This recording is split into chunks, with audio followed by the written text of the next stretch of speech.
नमस्कार दोस्तों, मैं हूं बेनाम और आप सुन रहे हैं हॉरर कहानी, वो भी मेरी जुबानी। दोस्तों, आज की कहानी ट्रक ड्राइवर की है जिनका नाम रघुनाथ प्रसाद है। तो चलिए अब यह कहानी रघुनाथ प्रसाद के नजरिए से सुनते हैं। लेकिन उससे पहले आप लोग से एक शिकायत है।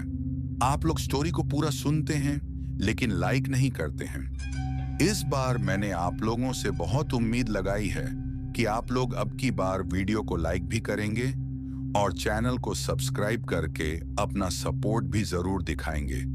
तो अब ज्यादा समय नहीं लेते हैं, चलिए कहानी की शुरुआत करते हैं। मेरा नाम रघुनाथ प्रसाद है। लोग मुझे सड़कों पर रघु ड्राइवर के नाम से जानते हैं। मैं कोलकाता के दमदम के पास एक छोटे से किराए के कमरे में रहता हूं। मेरी जिंदगी किसी धीमे पंखे जैसी चल रही है, कभी तेज, कभी धीमी, तो कभी रुक जाती। उम्र 36 साल हो चुकी है। मैं 15 साल से ट्रक चला रहा हूं, पर आज तक न अपना घर बना पाया, न ठीक पैसे जमा हो पाए। मेरी बड़ी बेटी स्कूल में पढ़ती है, फीस बहुत महंगी होती जा रही है।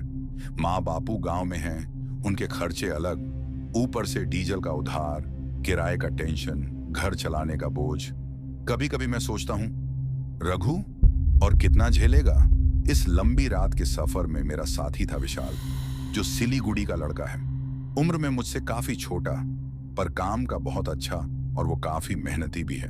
बस एक ही अजीब बात थी उसमें। रात होते ही वो मिरर में बार बार झांकता रहता था, जैसे किसी चीज का डर हो। मैं मजाक में पूछ लेता था, भाई रात में जंगल में कोई डायन तुम्हें पहचान तो नहीं लेती? वो हल्का सा हंस देता, पर उसकी हंसी में भी कुछ छुपा होता था, शायद डर। आज हमें एक बड़े आदमी की, यानी एक बिजनेसमैन की महंगी गाड़ी दार्जिलिंग पहुंचानी थी। गाड़ी एक बंद कंटेनर में रखी थी। सफर लंबा था, पर पैसा काफी ठीक मिल रहा था। मैं ट्रक चला रहा था और विशाल चुपचाप सीट पर बैठा था। दोनों के दिमाग में अपनी अपनी परेशानियां थीं, और देखते ही देखते शहर पीछे छूट रहा था और ट्रक हाईवे में आ चुका था, और रात धीरे धीरे गहरी होती जा रही थी। रोड खाली, आगे अंधेरा, पीछे कंटेनर की पतली थपथप की आवाज। जंगल शुरू हो गया था, दोनों तरफ पेड़, बीच में एक पतली सड़क। हवा ठंडी थी, लेकिन उसमें एक अजीब सी गंध थी, जैसे गीली लकड़ी और पुरानी मिट्टी मिला हो। कंटेनर के अंदर से थप थप थप की हल्की आवाज आ रही थी। विशाल ने धीरे से बोला, रघु भाई, ये आवाज कैसी है? मैंने कहा, रोड खराब होगी, ट्रक हिल रहा होगा। लेकिन सच में ये आवाज बिल्कुल नॉर्मल नहीं थी। ऐसे लग रहा था जैसे कोई अपनी उंगलियों से कंटेनर की दीवार पर हल्की थपथप कर रहा हो, जैसे कोई हमें बुलाना चाहता हो। ये जगह हर ड्राइवर जानता है, रात को यहां रुकना मना होता है। रोड और ज्यादा अंधेरी हो चुकी थी। मैं 40 की स्पीड से धीरे धीरे ट्रक चला रहा था कि अचानक विशाल ने मेरा हाथ पकड़ लिया। भाई, ट्रक मत रोकना, आगे कोई लेटा हुआ है। मैंने हेडलाइट्स फुल कर दी, और फिर मुझे दिखी एक औरत सफेद साड़ी में, जो सीधी सड़क के बीच में लेटी थी। बिल्कुल खामोश, लेकिन उसका चेहरा हाईवे की दूसरी तरफ था, यानी उसका चेहरा नजर नहीं आ रहा था। उसके बाल अजीब तरह से हिल रहे थे। हवा लेफ्ट से चल रही थी, पर उसके बाल राइट की तरफ जा रहे थे। 10 सेकंड तक मैं हिल ही नहीं पाया। स्टीयरिंग पर हाथ जम गए। विशाल की आवाज टूट रही थी, रघु भाई, ये कुछ गड़बड़ है। लेकिन मैंने मजबूरी में ट्रक को उस औरत से थोड़ा दूर ब्रेक मारकर रोक दिया, और जब हेडलाइट्स उसके चेहरे पर पड़ी तो उसका मुंह धीरे धीरे टेढ़ा होने लगा, जैसे वो चुप चुप हंसी रोक रही हो, जैसे हमें देखकर खुश हो। ऐसा लग रहा था जैसे वो औरत नहीं, यक्षिणी हो, और उसका निशाना हम दोनों ही थे। तभी अचानक से हमारे ट्रक की हेडलाइट बंद हो जाती है, और मैं और विशाल दोनों डर जाते हैं। और मैं जल्दी जल्दी हेडलाइट ऑन करने की कोशिश करता हूं, और कुछ सेकंड के अंदर हेडलाइट ऑन हो जाती है। लेकिन अब जैसे ही हम दोनों हाईवे में आगे देखते हैं, तो जहां वो औरत बैठी थी वहां पर कोई भी नहीं था, और चारों तरफ अंधेरा और जंगल के पेड़ के अलावा और कुछ भी नहीं था। और हम दोनों को ऐसा लग रहा था जैसे हम दोनों आज की रात इस जंगल से बाहर नहीं निकल पाएंगे। तभी विशाल कहता है, भैया जल्दी निकलो यहाँ से, जल्दी ट्रक स्टार्ट करो। और तभी मैं ट्रक स्टार्ट करने की कोशिश करता हूँ और ट्रक को आगे बढ़ाने लगता हूँ और तेजी से ट्रक चल रहा होता है। मैं डर से थरथराते हुए ट्रक के स्टीयरिंग को पकड़कर ट्रक चला रहा था और विशाल भी काफी ज्यादा डर गया था और वो डर के मारे अपनी पॉकेट से सिगरेट का डिब्बा निकालता है और उसके अंदर से एक सिगरेट निकालकर पीने लगता है। और एक बात बताता चलूं, मौसम काफी ठंडा था क्योंकि ये दिसंबर का महीना था, इसलिए हम दोनों को ट्रक में छोटा सा हीटर भी ऑन रखना जरूरी था। और हम दोनों इस मौसम में ट्रक लेकर एक इंपोर्टेड कार डिलीवरी करने को लेकर जा रहे थे। तो हमारी हालत काफी खराब हो चुकी थी और हम दोनों अपने साथ हो रही इन अजीब हादसों को देखकर काफी डर चुके थे। और विशाल कहता है, भैया मैं नहीं चाहता हूं कि हमारे साथ यहाँ कुछ हो, इसलिए जल्दी जल्दी इस मनहूस जंगल से ट्रक को भगा कर ले चलो। जिसके बाद मैं बिना इधर उधर देखे ट्रक को फुल तेजी से भगाता हूं और सब कुछ शांत हो जाता है और ऐसा लगता है जैसे अब सब कुछ ठीक हो गया है। लेकिन मैं गलत था, क्योंकि इसके बाद जो कुछ भी हुआ, असली डर और कहानी तो अब शुरू होने वाली है। और फिर विशाल कहता है, भैया रात के 12 बज चुके हैं और मुझे काफी जोर की भूख लग गई है, इसीलिए अब हमें किसी ढाबे में रुकना होगा। जिसके बाद मैं आगे जाकर लगभग 20 मिनट के बाद एक ढाबा देखता हूँ और वहाँ साइड में ढाबे के पास ट्रक को रोक देता हूँ। और वो ढाबा काफी पुराना और छोटा सा ढाबा लग रहा था, क्योंकि ये ढाबा जंगल के बीच था। इसलिए हम दोनों ने सोचा कि जंगल के बीच शायद ढाबा ऐसा ही होता होगा, क्योंकि मैंने और विशाल ने इससे पहले कभी भी इस जंगल वाले हाईवे में सफर नहीं किया था। इसलिए हम दोनों ढाबे के पास जाते हैं और देखते हैं एक आदमी चादर ओढ़कर ढाबे के कोने में खाट बिछाकर सो रहा होता है और ढाबा पूरा खाली था और वहां कोई दूसरा इंसान नजर नहीं आ रहा था। लेकिन हम दोनों को काफी जोर की भूख लगी हुई होती है, इसलिए मैं ढाबे के अंदर जाकर आवाज देता हूं, भाई कोई है भाई, हमें भूख लगी है, क्या आप हमें खाना दे सकते हो? तभी वो जो भी आदमी खाट में चादर ओढ़कर सोया हुआ था वो उठ जाता है और कहता है, कौन है जो नींद खराब कर रहा है? और उसके बाद वो आदमी अपने मुंह से चादर हटा लेता है और हमारी तरफ मुड़कर देखता है तो कहता है, अरे तुम दोनों कौन हो और इस मनहूस जंगल में आज की रात क्या करने आए हो? मरने का मन है क्या? तभी विशाल कहता है, अरे ऊह चाचा जी, दिमाग सठिया गया है क्या? ये कैसी बात बोल रहे हो? हम दोनों तो बस खाना खाने आए थे, लेकिन हमें नहीं पता था कि यहाँ तुम जैसा खूंसट बूढ़ा रहता है। तभी वो चाचा जी जवाब देते हैं, नहीं बच्चों, मैं खूंसट बूढ़ा नहीं हूं, मैं तो बस थोड़ा घबराया हुआ हूं, क्योंकि इस जंगल में अब मुझे रहने का मन नहीं करता है। जिसके बाद चाचा जी ढाबे के चेन वाले दरवाजों को खोलते हैं और हम दोनों को अंदर बुलाते हैं और हमें टेबल के पास रखी हुई कुर्सी पर बैठा लेते हैं और मुझसे पूछते हैं, बताओ क्या खाना है तुम दोनों को? लेकिन मेरे ढाबे में खाने को कुछ ज्यादा नहीं है, सिर्फ दाल रोटी है, क्योंकि इस ढाबे में कोई आता नहीं है और ऐसे भी ये एक जंगल रास्ता वाला हाईवे है और यहाँ से कोई ट्रक गुजरना पसंद नहीं करता है। इसलिए मेरा ये ढाबा बस नाम का ढाबा रह गया है और अब तो जल्दी ये ढाबा बंद करके मैं चला जाऊंगा। जिसके बाद विशाल और मैं दोनों एक दूसरे का चेहरा देखते हैं और बिना ज्यादा कुछ कहे चाचा जी से मैं कहता हूं, हाँ चाचा जी, जाइए, आप जाकर दाल रोटी ही ले आइए, लेकिन अगर खाने के बाद चाय मिल जाए तो बॉडी और दिल दोनों को सुकून मिलेगा, क्योंकि मौसम काफी ठंडा है। जिसके बाद चाचा जी खाना लाकर देते हैं और मैं और विशाल धीरे धीरे खाना खाने लगते हैं। तभी चाचा जी जो चाय बना रहे थे वो हम दोनों से कहते हैं, वैसे बच्चों, तुम दोनों को इससे पहले कभी इस ढाबे में नहीं देखा है, शायद तुम दोनों पहली बार इस हाईवे में सवार कर रहे हो, लेकिन एक बात शायद तुम दोनों को मालूम नहीं होगी। तो विशाल कहता है, क्या बात है चाचा जी, जो हम दोनों को मालूम नहीं है? तभी चाचा जी कहते हैं, देखो बच्चों, इस हाईवे में रात को यहाँ के आसपास के रहने वाले लोग नहीं आते हैं, क्योंकि ये हाईवे मौत का रास्ता बन जाता है।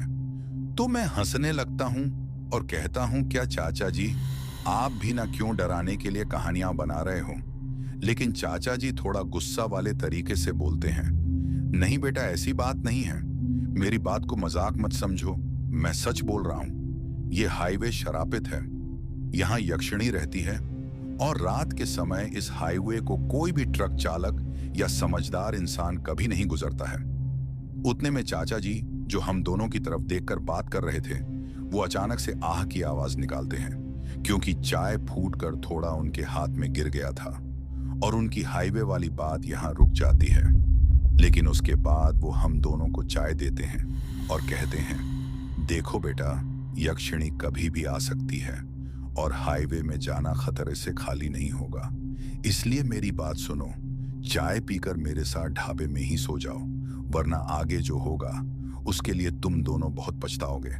जिसके बाद विशाल कहता है, नहीं चाचा जी, हमें आपकी बातों पर जरा भी यकीन नहीं है।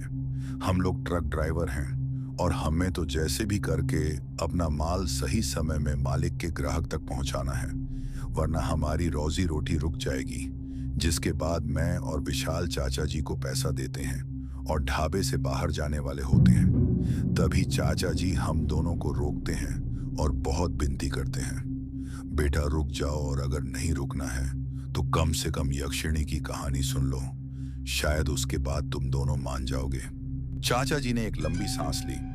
उनकी आंखों में अजीब सी घबराहट थी। ढाबे के बाहर हवा तेज चल रही थी और छत की टिन की पट्टियां थर थर करके हिल रही थीं। वह धीरे से बोले, बेटा, ये जंगल पहले इतना खामोश नहीं था। यहाँ जिंदगी रहती थी, लोग रहते थे और उन्हीं में से एक लड़की थी, सुहानी। मैं और विशाल चुप होकर सुनने लगे। चाचा जी ने हल्की सी ठंडी हंसी जैसी एक सड़ी सी आवाज निकाली, सुहानी इस जंगल के पास एक छोटे गांव में रहती थी, खूबसूरत, बिल्कुल परी जैसी। गांव के आदमी उसे देखकर पागल हो जाते थे। उन्होंने चाय का एक घूंट लिया और आवाज और धीमी हो गई। लेकिन एक रात पास के गांव के कुछ बदमाश उसे उठा ले गए, जंगल के इसी रास्ते पर जहां से तुम दोनों आए हो। मेरे और विशाल के गले सूखते जा रहे थे। चाचा जी की आंखों में आंसू आ गए। वो लड़की डर के मारे चीखती रही, छूटने की कोशिश करती रही, पर कोई नहीं आया। उस रात उस पर बहुत जुल्म हुआ, बहुत। ढाबे का कोना और ज्यादा सन्नाटे में डूब गया। फिर चाचा जी ने हाथ से ढाबे के बाहर अंधेरे जंगल की तरफ इशारा किया। सुबह गांव वालों को उसकी लाश यहीं सड़क के बीच में मिली थी। लाश आधी फटी हुई और आंखें खुली हुई, जैसे किसी को ढूंढ रही हों। विशाल ने हिचकी ली। उसके हाथ का चाय का गिलास हिलने लगा। चाचा जी ने बात और धीमी कर दी। मरते वक्त सुहानी का खून, गुस्सा और जुल्म सब मिलकर उसकी रूह को शांत नहीं होने दिया। थोड़ी देर चुप रहकर बोले, और पंडितों ने कहा वो लड़की अब यक्षिणी बन गई है। मेरा दिल जोर से धड़क रहा था। चाचा जी कहने लगे, तब से वो रात को इसी हाईवे में घूमती है, अकेली, सफेद साड़ी में, अपने जुल्म करने वालों को ढूंढती है। वो गाड़ियां रुकवा लेती है, आदमी को अपनी तरफ खींच लेती है और फिर उनके चेहरे, उनकी गर्दन, उन्होंने अपना हाथ गले पर रखा जैसे कुछ खींच रहे हों, तोड़ देती है। विशाल की सांस रुक सी गई। चाचा जी की हंसी थोड़ी कांप रही थी। और सबसे बड़ी बात, वो हमेशा जमीन पर लेटी हुई मिलती है। उसका चेहरा कभी सीधा नहीं होता। जब वो मुड़कर देखती है ना, तो आदमी की रूह तक जम जाती है। मेरी जिंदगी में पहली बार मुझे लगा कि शायद इस आदमी की बात सच हो सकती है। चाचा जी ने हमें सीधा देखा। बेटा, तुम दोनों ने आज रात उसे जरूर देखा है, इसीलिए तुम दोनों को आज रात यहीं रुकना चाहिए। अगर तुम हाईवे पर निकल गए तो यक्षिणी तुम्हें पकड़ लेगी। वो टेबल पर हाथ मारकर बोले, कोई नहीं बचता, कोई नहीं। ढाबे का पुराना बल्ब एक बार झपझप करके बंद हो गया। मैं और विशाल एक दूसरे को देख रहे थे और फिर ढाबे के बाहर से वही थप थप थप की आवाज जो कंटेनर से आ रही थी, इस बार ढाबे के दरवाजे के बाहर, जैसे कोई हल्की उंगलियों से दरवाजा नॉक कर रहा हो। चाचा जी का चेहरा सफेद पड़ गया। वह सिर्फ इतना बोले, लो आ गई। ढाबे के बाहर से वो हल्की थप थप की आवाज एकदम बंद हो गई। मैं, विशाल और चाचा जी तीनों एक सेकंड के लिए जम गए और फिर जैसे कोई हवा भी ना चली हो, जैसे किसी हाथ ने भी ना छुआ हो, ढाबे का लकड़ी वाला दरवाजा धीरे धीरे खुद ही खुलने लगा। हिंज की क्रीच वाली आवाज मेरे मैले के अंदर तक घुस रही थी। दरवाजा पूरा खुला, पर बाहर कोई भी नहीं था। सिर्फ काली रात, ठंडी हवा और जंगल का अंधेरा जो ऐसे लग रहा था जैसे ढाबे के अंदर तक चलकर आ रहा हो। विशाल ने पानी का गिलास पकड़ा हुआ था और उसके हाथ की हल्की कंपी बिल्कुल छुपी नहीं थी। चाचा जी अपनी कुर्सी से उठकर दरवाजे की तरफ धीरे धीरे चले, जैसे किसी बुरी खबर की ओर जा रहे हों। उन्होंने दरवाजे के बाहर झांका और फिर हिचकी जैसी आवाज निकाली। कोई नहीं, लेकिन कुछ था जरूर। मेरी सांस तेज हो रही थी, पर असली डरावनी चीज तो अब शुरू हुई थी। ढाबे के अंदर हमारे बिल्कुल पीछे से, कुर्सियों के नीचे से, बर्तनों के ढेर के बीच से एक धीमी पतली औरत वाली हंसी गूंज उठी। ही। ऐसी हंसी जैसे कोई चुप रहकर हमारी गर्दन के बिल्कुल पीछे खड़ा हो और हल्का सा कान में फूंक मार रहा हो। विशाल का रंग उड़ गया। मैं कुर्सी से खड़ा हो गया और सीधा पीछे मुड़कर देखा। कोई नहीं था, ढाबा खाली था, पर हंसी रुक नहीं रही थी। बस इधर उधर से घूम कर आ रही थी, कभी कुर्सी के नीचे से, कभी चूल्हे के पास से, कभी दरवाजे के ऊपर से, जैसे वो हंसी हमारे अंदर फंसी हुई हो। चाचा जी हिचकी लेकर बोले, बेटा वो अंदर आ गई है, यक्षिणी यहां है, और जब वो बिना दिखे अंदर आ जाए ना, तो मतलब किसी को वो रात में जिंदा नहीं छोड़ती। मेरे हाथ पैर ठंडे पड़ रहे थे। तभी ढाबे का पुराना बल्ब 3 बार झपक कर एकदम बंद हो गया। अंधेरा, पूरा सन्नाटा। और उस अंधेरे में एक बात हम तीनों ने साफ सुनी। ढाबे के मिट्टी वाले फर्श पर किसी के नाखून घिसटने की आवाज। खर्र खर्र खर्र, ऐसे जैसे कोई हाथ से जमीन को रगड़ रगड़ कर हमारी तरफ आ रहा हो।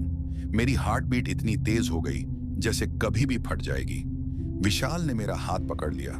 उसकी उंगलियां ठंडी पड़ी थीं और फिर बिल्कुल मेरे पैरों के पास अंधेरे में किसी ने हल्की सी थप मेरी जूती को छुआ, जैसे कोई औरत जमीन पर लेटकर हमारे पैर पकड़ने की कोशिश कर रही हो। मैं सिहर कर पीछे हट गया और उसी वक्त बल्ब एक झटके से जल पड़ा, और जो हमने देखा वो हम अपनी जिंदगी में कभी नहीं भूल पाएंगे। बल्ब जैसे ही जला, हमारे सामने जो नजारा था वो किसी भी इंसान को जिंदगी भर के लिए पागल कर दे। ढाबे के बीच में यक्षिणी झुकी हुई खड़ी थी। उसके बाल जमीन को छू रहे थे और उसकी गर्दन टेढ़ी, बिल्कुल टेढ़ी। चाचा जी भागने की कोशिश करते हैं, पर देर हो चुकी होती है। यक्षिणी एक झटके में इतनी तेजी से उन पर झपटी जैसे हवा में उड़ती हो। एक चीखदार सी आवाज, आ, और अगले ही सेकंड चाचा जी का शरीर ढाबे के कोने में फेंका हुआ दिखाई देता है।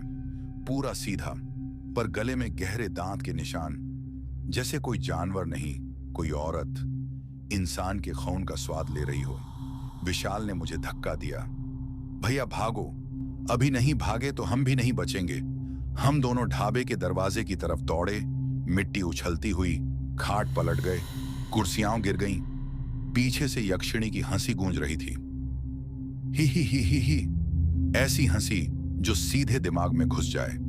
हम दोनों ट्रक तक पागलों की तरह भागे। सांस टूट रही थी, पैर कांप रहे थे। मैं केबिन में चढ़ते ही चाबी घुमाता हूं, पर हाथ इतना कांप रहा था कि इग्निशन धुंधला नजर आ रहा था। चलना चलना चलना, मैं बार बार बोल रहा था जैसे ट्रक मेरी बात समझ लेगा। और फिर इंजन एक झटके से गरज पड़ा। मैं क्लच छोड़ता हूं और ट्रक को फुल स्पीड में निकाल देता हूं। टायर मिट्टी उड़ा रहे थे, पूरा केबिन हिल रहा था। विशाल साइड मिरर में झांक रहा था, पर अचानक उसकी आवाज रुक गई। भैया भैया, पप्पा पीछे, ऊपर। मैं समझ नहीं पाया और मुड़कर देखा। मेरे शरीर में ठंड दौड़ गई। ट्रक के ऊपर पीछे की छत के कोने में एक उल्टा पैर लटक रहा था। सीधा पैर नहीं, उल्टा, जैसे कोई हाथ की तरह लटका हो। पैर का रंग सफेद, नाखून लंबे, और पैरों के जोड़ से थोड़ा सा खून टपक रहा था जो हवा में पीछे उछल रहा था। विशाल का चेहरा सफेद पड़ गया। उसने हिचकी ली और अचानक केबिन में गिर पड़ा। विशाल बेहोश, मेरे हाथ स्टीयरिंग पर बिल्कुल कांप रहे थे। ऐसा लग रहा था अभी कभी भी मेरा कंट्रोल छूट जाएगा और ट्रक सीधा जंगल में घुस जाएगा। पर मैं हिम्मत जोड़कर विशाल की विंडो का पर्दा झटके से बंद कर देता हूं, फिर अपने साइड का भी पर्दा खींच लेता हूं ताकि कुछ भी ना दिखे। अंधेरा देखकर डर बढ़ता है रघु, देख मत, बस चलाता जा। मैं खुद को ये कहकर ट्रक को बीच वाले लेन में ले आता हूं और एक्सेलरेटर दबाए रखता हूं, लेकिन हाथ अभी भी कांप रहे थे और आंखों में पानी आ रहा था। कुछ मिनट बाद विशाल हल्की सी सांस लेता है और होश में आता है। भैया, पीछे क्या था? वो सच में वो? मैं बोलता हूं, नहीं देखना विशाल, बस सीधा देखो, बस निकलना है ये रात, बाकी सब बाद में। विशाल का गला सूख गया था। वो बोतल से पानी पीता है, पर हाथ उसके भी कांप रहे थे। ट्रक हाईवे पर तेज भाग रहा था, पर हम दोनों जानते थे वो चीज, वो यक्षिणी अभी भी हमारे ट्रक के ऊपर ही है और रात अभी बहुत बाकी है। यक्षिणी अचानक ट्रक के फ्रंट ग्लास पर उलटी लटकती हुई नजर आई। उसके बाल नीचे लटक रहे थे, हवा में हिलते हुए जैसे जिंदा सांप हिले। उसका चेहरा सीधा मेरे और विशाल की तरफ था और वो मुस्कुरा रही थी। वो मुस्कान सीधे दिल तक उतर गई, जैसे किसी ने अंदर से खून जमा दिया हो। मैं स्टीयरिंग पकड़े सर से पैर तक पूरी तरह ठंड से भर गया। विशाल का मुंह बिल्कुल सफेद पड़ चुका था। तभी यक्षिणी के हाथ लंबे होने लगे, पहले धीरे धीरे, फिर अचानक कचाक कचाक जैसी आवाज आई, जैसे हड्डियां खींच रही हों। उसके दोनों हाथ खिड़की की तरफ बढ़ने लगे। उसके लंबे पतले काले नाखून ग्लास को छूने ही वाले थे। विशाल ने थरथराती आवाज में कहा, निखिल, ये तो अंदर आ जाएगी। हम मर गए आज। मैं खिड़की पकड़कर बिल्कुल उससे चिपक गया, लेकिन अंदर से मैं भी टूट चुका था। यह सब सपना होता तो शायद मैं उठ भी जाता, पर यह सब असली था। असली मौत हमारे सामने लटकी हुई थी। फिर दूर से एक तेज रोशनी हमारे ट्रक के ऊपर पड़ी। अरे, कोई आ रहा है! मैं हल्की सांस लेकर विंडशील्ड से आगे झांकता हूं। हाईवे के आगे से एक और ट्रक सीधा हमारी तरफ आता हुआ दिख रहा था। उसकी हेडलाइट्स बहुत तेज थीं और हमें लगा शायद अब थोड़ी मदद मिल जाएगी। यक्षिणी वो रोशनी देखकर थोड़ा पीछे सरक गई, जैसे उसे उजाला पसंद न हो। मैं तुरंत अपना हाथ खिड़की से बाहर निकालकर उस ट्रक को रोकने के लिए जोर से हिलाने लगा। हाथ रोकिए, रुको! अंधेरा इतना ज्यादा था कि मुझे खुद नहीं पता था कि ड्राइवर मुझे देख भी रहा है या नहीं, लेकिन हमारी किस्मत से वो ट्रक रुक गया। उसके ब्रेक की चीख सड़क में गूंज उठी। मैं बिना सोचे सीधा दरवाजा खोलकर नीचे उतर गया। विशाल डर के मारे केबिन में जड़ा हुआ था, पर मैं जोर से बोला, भाई प्लीज मदद कीजिए, इस रास्ते में हमारे साथ अजीब घटनाएं हो रही हैं।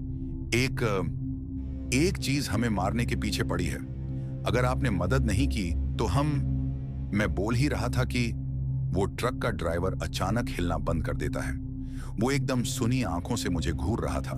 उसकी आंखों का रंग धीरे धीरे बदलने लगा, काला और फिर पूरा काला। अचानक वो झटके से जमीन पर गिर गया। अरे भाई! मैं उसकी तरफ झुकता हूं, पर जैसे ही मेरी नजर उसके पैरों पर पड़ी, मैं वहीं जम गया। उसके दोनों पैर उल्टे थे, बिल्कुल यक्षिणी की तरह, पूरी तरह मुड़े हुए, मुर्दा, बेचैन। उसी वक्त वो ड्राइवर डराने लायक स्पीड से उठकर मेरा पैर जोर से पकड़ लेता है और इतनी गंदी, इतनी भद्दी हंसी हंसने लगता है। हे हे हे हे हे हे, आ गए, तुम दोनों भी आ गए। मेरी जान गले में अटक गई। मैं जोर से चिल्लाया, विशाल! विशाल डर के मारे केबिन से कूदते हुए नीचे आया और झटके से मेरा हाथ पकड़कर मुझे उस ड्राइवर की पकड़ से छुड़ा लेता है। भाग निखिल, भाग! वो इंसान नहीं है। हम दोनों सीधे दौड़ पड़े, पूरी जान लगाकर अपने ट्रक की तरफ। हवा कानों में चीख रही थी, पीछे से वो हंसी अब भी आ रही थी। हे हे हे हे, भागो भागो! हम दोनों अपनी ट्रक वाली जगह पर पहुंचे और हमारा ट्रक वहां नहीं था, पूरी तरह गायब। न टायर के निशान, न ब्रेक मार्क, न कोई आकृति, न कोई परछाई। हाईवे के बीच में बस काला अंधेरा था और हमारे होश उड़ चुके थे। हमारा ट्रक वहां से गायब हो चुका था। रास्ता बिल्कुल सुनसान और हवा में मिट्टी और जलते रबर की अजीब सी बू थी। मैं और विशाल दोनों रास्ते के बीच में खड़े थे, सांस फटी हुई, पैर कांपते हुए और दिमाग बिल्कुल खाली। अब क्या करें रघु? विशाल की आवाज पत्थर जैसी सूखी थी। मैं कुछ बोलता ही तभी दूर, बहुत दूर से एक इंजन की हल्की सी गरज सुनाई दी।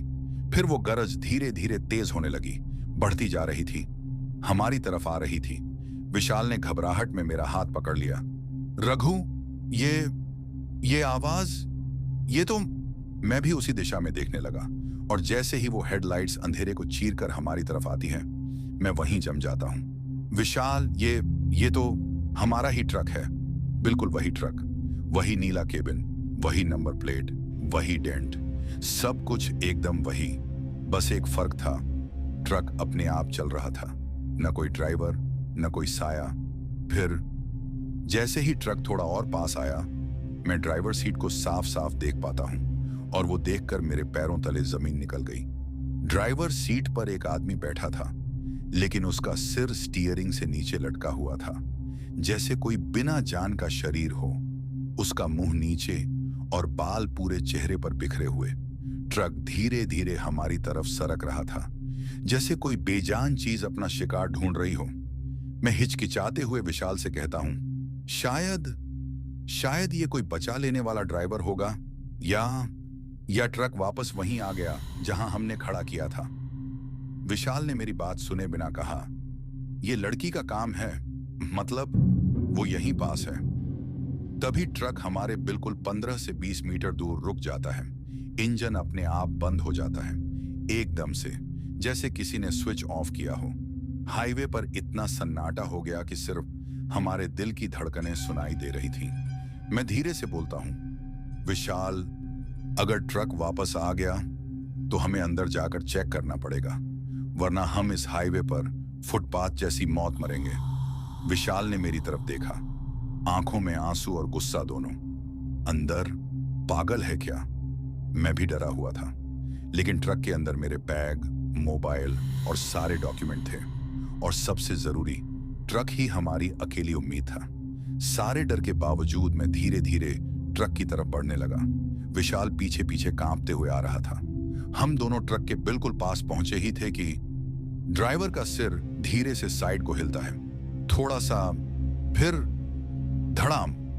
ड्राइवर का सिर खिड़की से टकराकर सीधा हमारी तरफ घूम जाता है और उसका चेहरा, उसकी आंखें, वो आंखें बिल्कुल खाली थीं, जैसे किसी ने उनमें से सारी जिंदगी निकाल ली हो।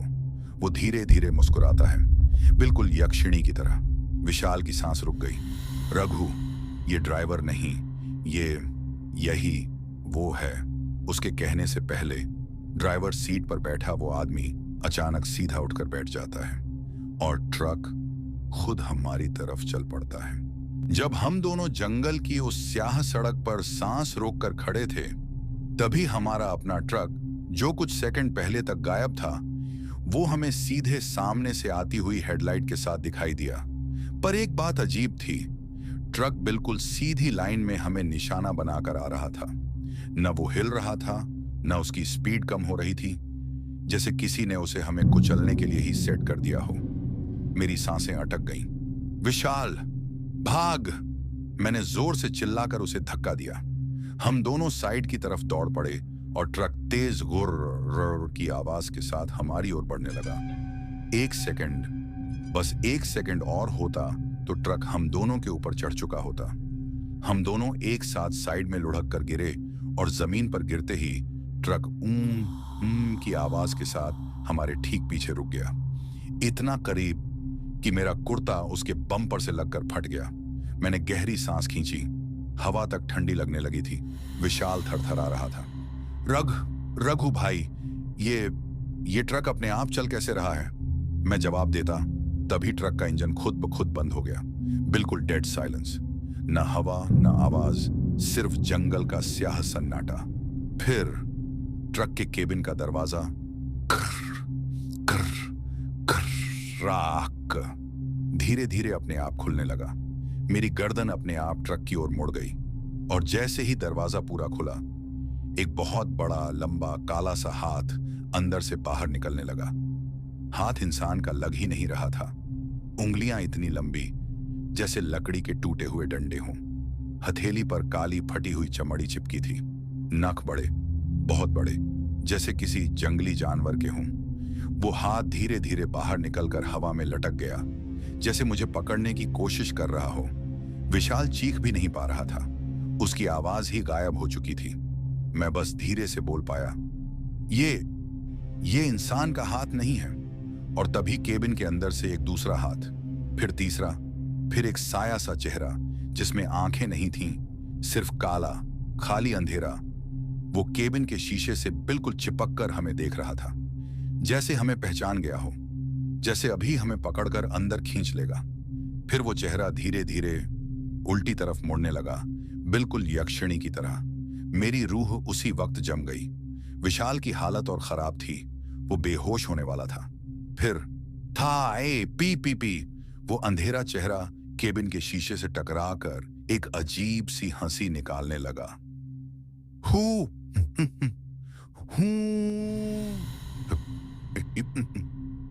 हमारे पैर बुरी तरह कांप रहे थे और तभी ट्रक की पूरी बॉडी हिलने लगी, जैसे कोई अंदर से बहुत जोर से कूद रहा हो। रात एकदम सुनी पड़ी थी। हम दोनों, मैं, रघु और विशाल, ट्रक से बाहर खड़े सांस भी धीरे ले रहे थे। दोनों डर से कांप रहे थे, जैसे पैर जमीन में गाड़ दिए हों। ट्रक का केबिन अंधेरा था और हमें पता था यक्षिणी अभी भी ट्रक के अंदर ही थी। ऊपर से पर्दा हल्का हल्का हिल रहा था, स्रर स्रर, और हमारी सांसें थम जा रही थीं। फिर एक तेज थपक, ट्रक का दरवाजा अपने आप खुला और उसकी अंदरूनी कालिक सी अंधेरी जगह से यक्षिणी धीरे धीरे झुककर बाहर आई। उसके उलटे पैर, उलटे हाथ, चेहरा टेढ़ा मेढ़ा, आंखें एकदम लाल, जैसे किसी ने किसी जिंदा इंसान की आत्मा निचोड़कर भर दी हो। वह सीधे हमारी ओर देख रही थी और फिर हमला करने के लिए आगे बढ़ने ही वाली थी। मेरा गला सूख गया। विशाल का हाथ मेरे कंधे पर बुरी तरह कांप रहा था। यक्षिणी ने जोर से खुरदुरी, खरोंच भरी चीख मारी। वह बस कुछ ही कदम दूर थी और एक झटके में हम दोनों पर टूटने ही वाली थी। तभी पीछे से घंटी की आवाज आई, टन टन टन टन। हम झटके से पलटे।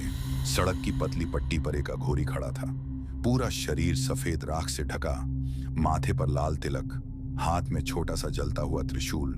वह हमें नहीं, सीधे यक्षिणी को देख रहा था। उसने त्रिशूल उठाया और मंत्र पढ़ना शुरू किया। एयूएम क्रीम काली क्रीम, एयूएम ह्रीम भद्रकाली दंशनम। मंत्र की ध्वनि हवा में तेजी से गूंजने लगी।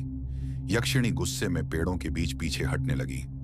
उसके चेहरे पर जलन सी दिख रही थी, जैसे वह उस मंत्र की ताकत से जल रही हो। वह एक कदम पीछे गई, फिर एक और, फिर अचानक उसकी पूरी देह का रंग काला पीला पड़ने लगा और तभी एक तेज हवा का झोंका आया। वूश! उस झोंके के साथ यक्षिणी एक झटके में गायब हो गई। न कोई पैरों की आहट, न सांस, सिर्फ हवा में उसकी घर्र जैसे हल्की सिसकारियां तैर रही थीं। अघोरी हमारी तरफ देखकर धीमे स्वर में बोला, वह भागी नहीं, सिर्फ छुपी है। तुम दोनों अब उसके निशान पर हो। मेरे हाथ अभी भी कांप रहे थे। विशाल का चेहरा बिल्कुल सफेद हो गया था, पर फिलहाल हम जिंदा थे। अघोरी बाबा ने अपना त्रिशूल थोड़ा नीचे किया। उनके चेहरे पर थकान भी थी और गुस्से का हल्का सा साया भी। उन्होंने हमें सीधा आंखों में देखकर धीरे पर कड़क आवाज में कहा, तुम दोनों ये ट्रक अब और नहीं चला पाओगे। मैं एक पल के लिए समझ ही नहीं पाया। क्यों बाबा? मेरी आवाज कांप गई। अघोरी ने जमीन पर एक गोला बनाया और उस पर राख फैलाते हुए कहा, इस ट्रक पर उस यक्षिणी का छाया दोष लग चुका है। जहां तुम गए वहां ये ट्रक उसका रास्ता बन गया। विशाल ने डर के मारे मुझे पकड़ा और फुसफुसाया, रघु, अगर ट्रक ही श्रापित बना दिया तो हम घर कैसे जाएंगे? मैं चुप, सांस भी भारी हो गई। अघोरी ने गुस्से में अपनी जटा हिलाई और जोर से कहा, समझ लो, अब ये ट्रक तुम्हारा नहीं, उसका हो चुका है। रात की हवा अचानक ठंड से भर गई। हमारी सांस भी धुएं जैसी लग रही थी।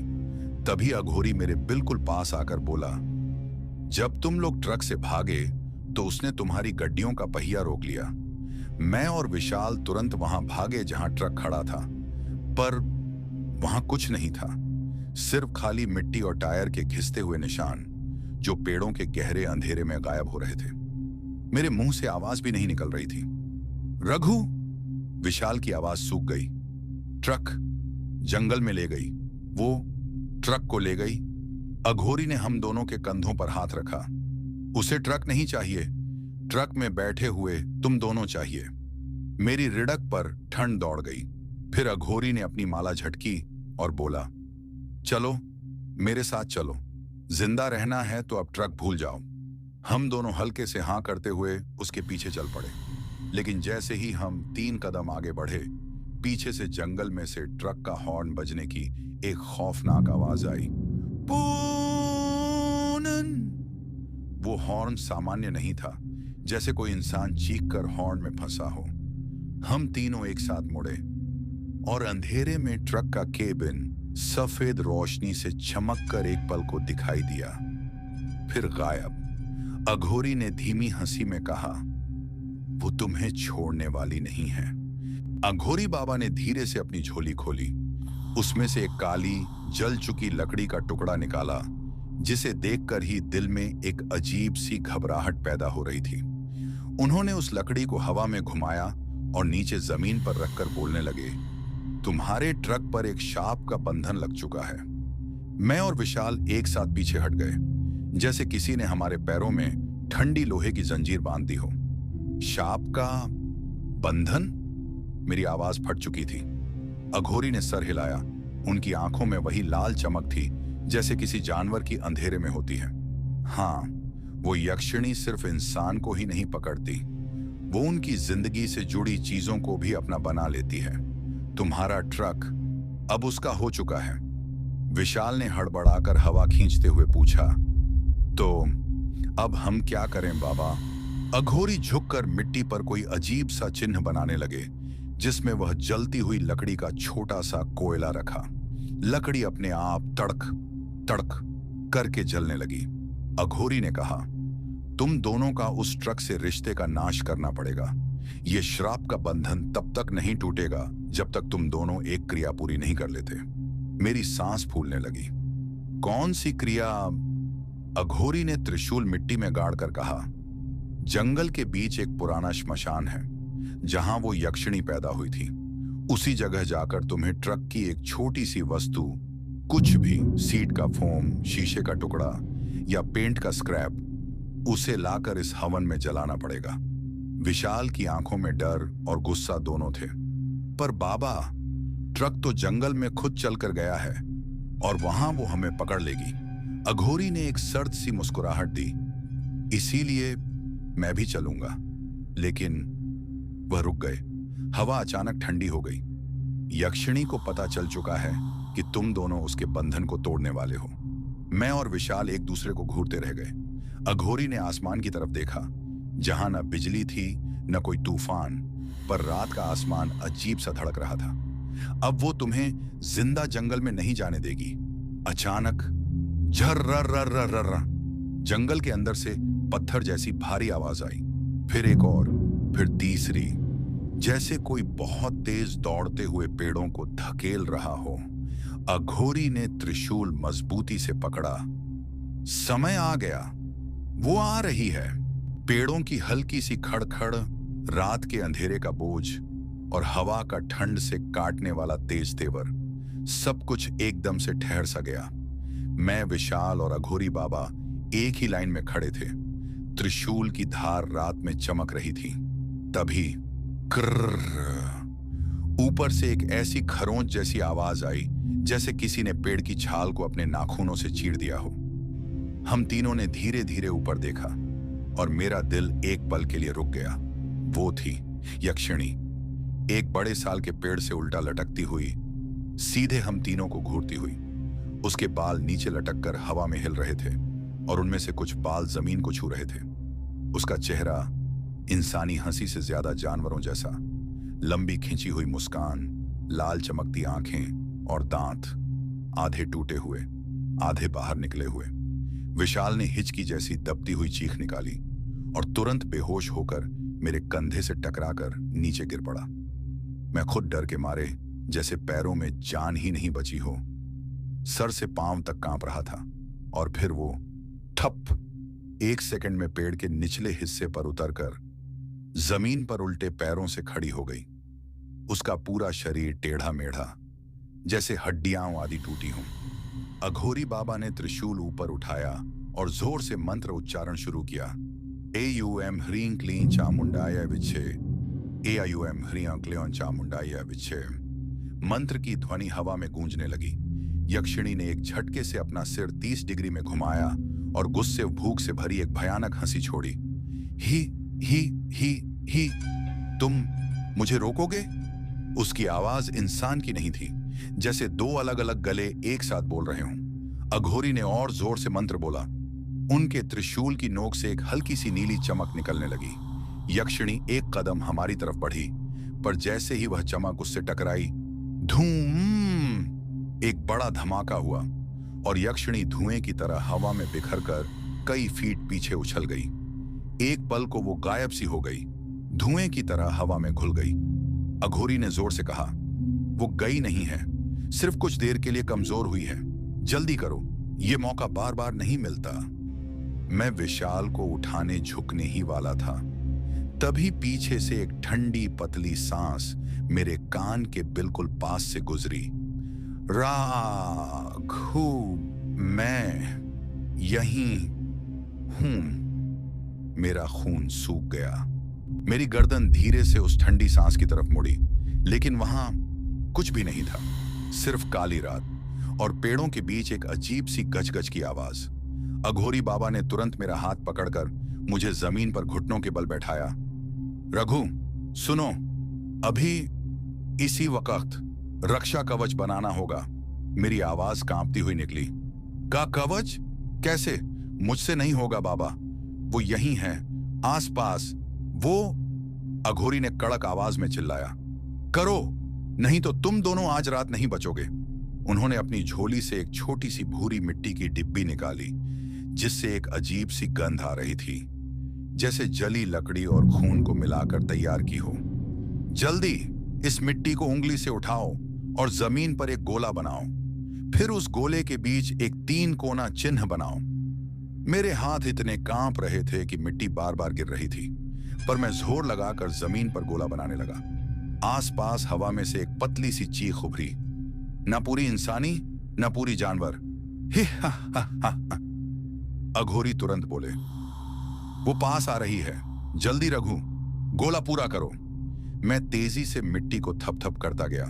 गोला अभी अधूरा था, तभी पेड़ के पीछे से एक सफेद साया झटके से बाहर निकला। अघोरी ने मंत्रोच्चारण और तेज कर दिया। एयूएम ह्रीं क्लीं चामुंडाया विच्छे। साया रुक गया, फिर धीरे धीरे वो साया हंसी में बदल गया। यक्षिणी का चेहरा अंधेरे में उभरने लगा। लंबे टेढ़े पैर, जमीन को चीरते हुए नाखून, लाल आग जैसी आंखें और होठों से चिपकी एक बकरी जैसी पतली धुन। राघु, खेलोगे क्या? मेरे हाथ से मिट्टी का टुकड़ा गिर गया। मैं पत्थर की तरह जम गया था। अघोरी ने मेरे कंधे पर झटका मारा। गोला पूरा कर, नहीं तो वो कवच बनने से पहले ही तुझे चीर देगी। मैंने सारी हिम्मत जोड़कर गोला पूरा किया, फिर बीच में 3 कोना चिन्ह बनाया, जैसा बाबा ने बताया था। जैसे ही चिन्ह पूरा हुआ, धम, जमीन के गोले के चारों तरफ हल्की पीली रोशनी चमक उठी, जैसे घोर अंधेरे में कोई दिया जल उठा हो। यक्षिणी एक झटके से पीछे हट गई। उसकी हंसी हिचकी की तरह टूटने लगी और फिर गुस्से में बदल गई। ये कवच कब तक बचाएगा तुम दोनों को? अघोरी गुर्रा कर बोले, जब तक मेरा मंत्र चल रहा है, तू इस रेखा को पार नहीं कर सकती। यक्षिणी जमीन में अपने नाखून गाड़ने लगी। हर खुरच से मिट्टी उछल रही थी। विशाल अभी भी बेहोश पड़ा था। मैं गोले के अंदर कांप रहा था। अघोरी ने मुझे देखा। रघु, ये सिर्फ पहला कवच है। इससे जिंदा निकलकर श्मशान तक पहुंचना होगा, वहीं अंतिम क्रिया होगी। उनके पीछे यक्षिणी और तेज खरोंच रही थी, जैसे किसी ने उसके अंदर आग डाल दी हो। निकलो बाहर, खा जाऊंगी तुम दोनों को। जमीन हिलने लगी, पेड़ का तना कांप गया, हवा का रंग ही बदल गया और अघोरी पहली बार थोड़े घबराए हुए लगे। रात की ठंडी हवा में सिर्फ हम तीन, मैं, रघु, विशाल और अघोरी बाबा, और यक्षिणी का गुस्सा था। जमीन पर बना रक्षा कवच हल्की पीली रोशनी में चमक रहा था और यक्षिणी उसके आसपास खुरच रही थी, जैसे कवच तोड़ने की कोशिश कर रही हो। विशाल अब होश में आ गया था, पर डर के मारे उसकी सांसें तेज थीं, पैर कांप रहे थे। उसने मुझे देखा और फिर अचानक पकड़ना छोड़कर कवच से बाहर भागने की कोशिश की। विशाल, नहीं, रुको! मेरी आवाज कांप रही थी, पर उसने नहीं सुना। वह जमीन पर हल्की हल्की दौड़ लगाकर कवच से दूर भाग रहा था। तभी यक्षिणी एक झटके से कवच की तरफ बढ़ी। उसके टेढ़े मेढ़े पैर और उल्टे हाथों ने मिट्टी उड़ा दी। एक तेज खरोंच और हा हा हा हा हा हा की चीख के साथ कवच का एक हिस्सा चटक गया। मैं और अघोरी बाबा दोनों हिल गए। यक्षिणी ने तुरंत ध्यान विशाल की तरफ किया। उसकी लाल आंखें जलते दीपक की तरह चमक रही थीं, और फिर एक तेज कदम, और वह विशाल के पीछे लटकती हुई दिखाई दी। मैं सांस रोककर देखता रहा। अगर मैं ट्रक के अंदर होता तो मेरे हाथ स्टीयरिंग से छूट गए होते। विशाल जोर जोर से चीख रहा था और उसके पैर हवा में झटके खा रहे थे, जैसे यक्षिणी उसे अपनी ओर खींच रही हो। अघोरी बाबा ने जोर से मंत्रोच्चारण शुरू किया, एयूएम ह्रीं क्लीं चामुंडाय विच्छे, और अपना त्रिशूल जमीन में गाड़कर कवच की ओर और तेज शक्ति भेजने लगे। यक्षिणी एक पल के लिए रुकी, हमें घूरा, फिर अचानक तेज हवा के साथ पीछे की ओर फेंकी गई, जैसे कवच और मंत्र दोनों का असर उस पर पड़ रहा हो। विशाल ने दौड़ रोककर वापस कवच के भीतर आकर मेरी तरफ देखा और मैं उसका हाथ पकड़कर उसे संभालता हूं। कवच का छटका हुआ हिस्सा अब भी हल्की रोशनी में चमक रहा था और हम तीनों समझ रहे थे, यक्षिणी वापस आ सकती है और अगला हमला और भी भयंकर होगा। अघोरी बाबा ने धीमे से कहा, तुम दोनों अभी जिंदा हो, पर समय कम है। श्मशान तक पहुंचना होगा, तभी इस श्राप का बंधन टूट सकता है। और हवा में एक हल्की सरसराती सांस, जैसे यक्षिणी का घर्षक राघूम का गूंजता हुआ साया फैल गया। हम तीनों वहां खड़े थे, रात के सूने पड़े जंगल में, एक पल के लिए भी डरे हुए, पर अब हमें पता था यह कहानी अभी सिर्फ शुरू हुई है। रात का अंधेरा और भी ज्यादा गहरा हो गया था। कवच का छटका हुआ हिस्सा अब भी हल्की रोशनी में चमक रहा था और हवा में यक्षिणी की सांस गूंज रही थी, जैसे राग हूं। विशाल जो पहले ही डर के मारे होश में आया था, अब भी कांप रहा था। मैं उसका हाथ पकड़कर संभाल रहा था, लेकिन यक्षिणी की लाल जलती आंखों ने तुरंत विशाल को निशाना बना लिया। एक पल में ही वह पेड़ों के बीच से तेज कदमों से दौड़ती हुई निकली। उसके टेढ़े मेढ़े उल्टे पैर और लंबे हाथ हवा में लटक रहे थे, और फिर एक झटके में विशाल के ऊपर से कूदकर उसका घुटना घोड़े की तरह जोर से दबा दिया। विशाल चीख उठा, रघु, मदद करो! पर मैं सिर्फ वहीं खड़ा अपनी सांस रोककर देख रहा था। यक्षिणी ने अपने हाथ विशाल के गले पर रख दिए और एक घुंघरूदार, इंसान से परे श्राप भरी हंसी के साथ विशाल का होश उड़ गया। विशाल का सिर धीरे धीरे नीचे झुक गया, उसकी आंखें बंद हो गईं और मैं समझ गया उसका जिंदा रहना अब संभव नहीं था। यक्षिणी ने अपनी लंबी छड़ी जैसी उंगलियों से विशाल के शरीर को घुमाया और फिर एक तेज झटके में उसका शरीर पेड़ के पास गिर गया। रात में सिर्फ उसकी हल्की सी चीख और पेड़ की खरोंच की आवाज गूंज रही थी। मैं, रघु, डर के मारे कांपने लगा।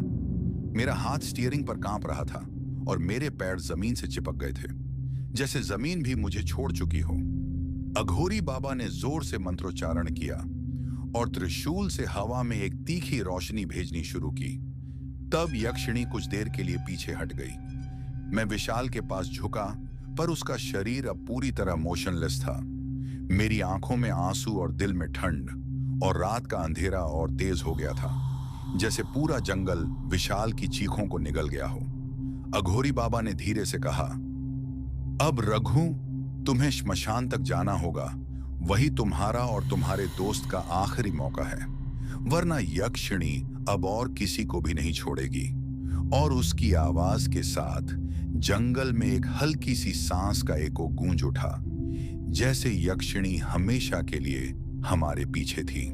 रात का अंधेरा अब और भी गहरा हो चुका था। विशाल की मौत का डर और ट्रक के गायब होने का सदमा अभी भी मेरी आंखों में था। मैं, रघु, सिर्फ अघोरी बाबा की मार्गदर्शन और एक छोटी सी रोशनी के सहारे श्मशान की तरफ चलने लगा। अघोरी बाबा ने धीरे से कहा, रघु, ध्यान से, मैं तुम्हें शॉर्टकट दिखाता हूं, पर इस रास्ते में यक्षिणी के इल्यूजन भी होंगे। हर पेड़, हर साये को देखकर समझ लेना, क्या असली है और क्या धोखा। मैंने अपनी सांस को काबू करते हुए आगे कदम बढ़ाया। जंगल के बीच में एक छोटा सा पथ था, पर पेड़ों के ऊपर से हवा में लंबे साए और हल्की सी हंसी गूंज रही थी, जैसे यक्षिणी हर कदम पर हमारे पीछे हो, पर हमें सीधे दिख नहीं रही हो।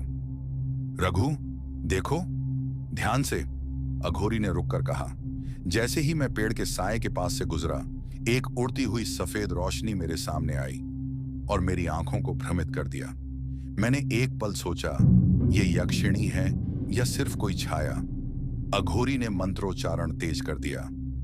AUM ह्रीं क्लीं चामुंडायाय विच्छे, और त्रिशूल से जमीन पर एक चमकती हुई रेखा बना दी। मैंने खुद को उस रेखा के भीतर रखते हुए आगे बढ़ना शुरू किया और हर कदम पर उस इल्यूजन के धोखे को तोड़ता हुआ श्मशान की ओर बढ़ता गया।